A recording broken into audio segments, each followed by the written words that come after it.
করতে আল্লাহ পাক তোমাদেরকে পাখিদেরকে যেমন করে রিজিক দেন তোমাদেরকে ঠিক সেইভাবে রিজিক দিতেন।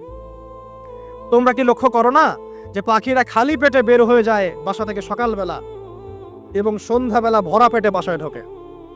আপনাকে যে তিনটা হাদিস শোনালাম এই তিনটা হাদিসে একটা শব্দ হচ্ছে কমন। শব্দটা কি বলেন? পাখি। পাখি কে? পাখি। আল্লাহ রাব্বুল আলামিন পাখিদের কাছ থেকে আমাদেরকে শিখতে বলছেন এবং বলছেন যে পাখিদের মনটা হয় খুব নরম, খুব সফট এবং তারা আল্লাহর প্রতি তাওয়াক্কুল করে পূর্ণ মাত্রায়।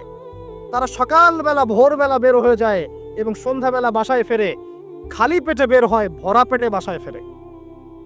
এবং আল্লাহ পাক সবচেয়ে সম্মানিত মৌত যেটা শহীদের মৌত, সেই শহীদদের আত্মাকে আল্লাহ পাক পাখির রূপ দিবেন। তাহলে পাখিটার বিষয়ে একটা ফোকাস করা দরকার আছে না? আচ্ছা, এখানে আসেন। পাখির মন হচ্ছে নরম।